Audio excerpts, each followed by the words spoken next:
Si vous avez déjà visité les montagnes rocheuses, vous avez probablement aperçu des panneaux démarquant la ligne continentale de partage des eaux, soit l'épine dorsale de l'Amérique du Nord. Tous les bassins versant à l'ouest s'écoulent dans l'océan Pacifique, et tout ce qui se trouve sur son versant est se précipite directement dans l'Atlantique. Il n'existe qu'un seul cours d'eau dans le Wyoming, qui n'a pas pu choisir de camp et se déverse dans les deux océans en même temps. North 2 Ocean Creek commence son périple en haut de la chaîne des Tétons. Les sommets enneigés fournissent une toile de fond idéale, tandis que la rivière entame sa descente, serpentant à travers les vallons montagneux et les forêts boisées. Alors que le ruisseau suit son cours, il parvient à Two Ocean Pass. Il s'agit du carrefour géographique où le cours d'eau se scinde en deux branches, le défluent Atlantique et le défluent Pacifique. Le ruisseau Pacifique se dirige vers l'ouest pour affluer dans le bassin hydrographique de la Snake River, à laquelle il apporte ses eaux avant qu'elle ne se jette elle-même dans le fleuve Columbia et atteigne finalement l'océan Pacifique. Le ruisseau Atlantique se dirige vers l'est et se jette dans les rivières Yellowstone, puis Missouri, puis dans le Mississippi avant de se déverser dans le golfe du Mexique. Si vous reliez les bassins versants de ces deux ruisseaux sur une carte, vous obtiendrez une seule grande ligne bleue s'étendant de l'Oregon jusqu'à la Louisiane. Les explorateurs luttant pour découvrir le fameux passage du nord-ouest entre les deux océans ne savaient pas qu'ils auraient pu utiliser ce ruisseau. Il leur aurait juste fallu se contenter de très petits bateaux. Certains scientifiques pensent que les truites fardées ont trouvé la bonne technique. Elles parviennent à migrer de la Snake River à la rivière Yellowstone, en passant probablement par le North 2 Ocean Creek. Techniquement, ces poissons peuvent parcourir près de 10 000 km, couvrant toute la distance d'océan à océan sans jamais quitter l'eau douce. Le ruisseau conviendrait parfaitement à un tel voyage. Il y a des sentiers de randonnée dans le parc national de Grand Téton qui mènent à Two Ocean Pass. Si vous vous sentez l'âme d'un aventurier, vous pouvez littéralement vous tenir au carrefour du continent et assister au commencement de ces deux périples aquatiques. Le lac de Lonar en Inde serait apparu, comme qui dirait de nulle part, il y a environ 52 000 ans. Des données plus récentes suggèrent qu'il pourrait être beaucoup plus ancien, probablement de plus d'un demi-million d'années. Au début, les chercheurs étaient convaincus que ce lac était l'ancien cratère d'un volcan depuis longtemps éteint. Mais par la suite, des géologues ont effectué une analyse détaillée du sol et de l'eau et ont découvert que le Lonar était d'origine spatiale.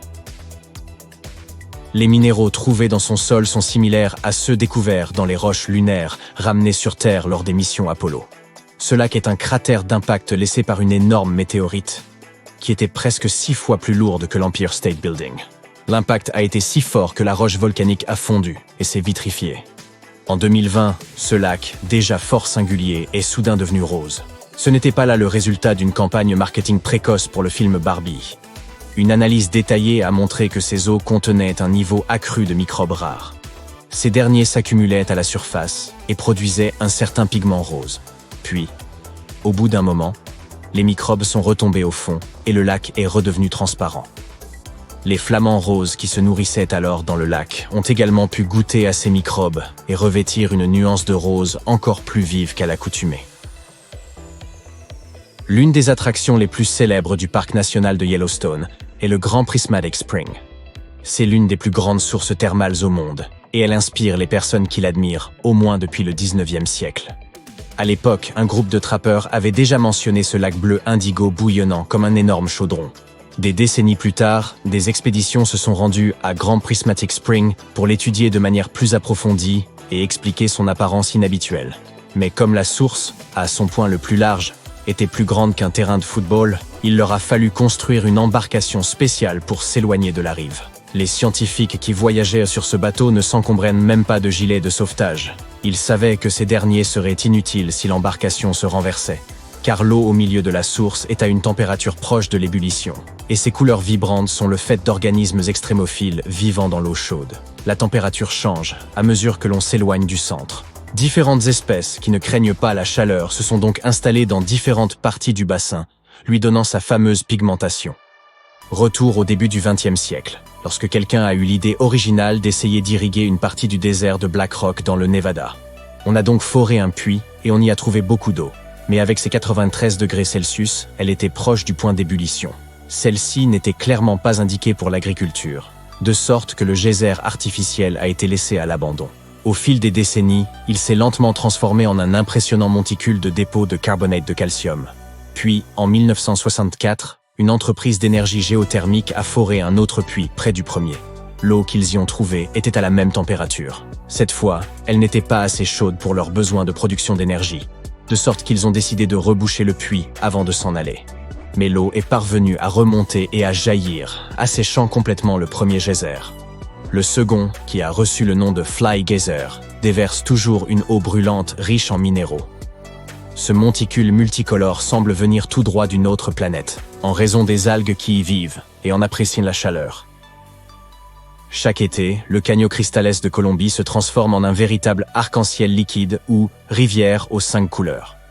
À ce moment et jusqu'à la fin de l'automne, les conditions sont parfaites pour que le lit de la rivière se pare de teintes rouges vives, jaunes, vertes, bleues et noires. Nous devons cette beauté à un certain type de plante aquatique qui pousse dans la rivière, la Macarenia clavigera. Pendant la saison des pluies, la rivière s'écoule plus vite et le soleil ne peut pas atteindre ces plantes. Et pendant la saison sèche, il n'y a pas assez d'eau pour les alimenter. Ainsi, l'intervalle entre les saisons offre les conditions parfaites pour ce spectacle coloré. Cela ne se produit nulle part ailleurs dans le monde. À un moment donné, le nombre de touristes qui voulaient y assister est devenu si conséquent que les scientifiques ont craint que cela puisse nuire à la biodiversité de l'endroit. La région abrite justement des espèces rares d'animaux, d'oiseaux et de plantes. Aujourd'hui, il convient de suivre les sentiers balisés d'écotourisme et d'obéir à des horaires d'ouverture stricts. En août 2014, des bergers tunisiens redescendirent du nord après avoir fait paître leurs bêtes. C'était une chaude soirée d'été, et ils rêvaient d'eau fraîche quand soudain elle est apparue juste devant eux. Il y avait tout un lac au beau milieu du désert, et ces hommes étaient certains qu'ils ne s'y trouvaient pas quelques jours auparavant. Le lac de Gafsa a ainsi reçu le surnom de lac mystérieux et est devenu une grande attraction. Des centaines de personnes s'y sont rendues pour nager dans l'eau claire et fraîche. Le lac est vite devenu très populaire, mais quelques jours plus tard, l'eau a viré au vert foncé. Les riverains ne s'en souciaient guère et ont continué à se baigner dans le lac.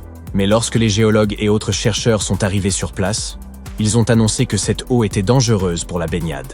Le lac stagnait.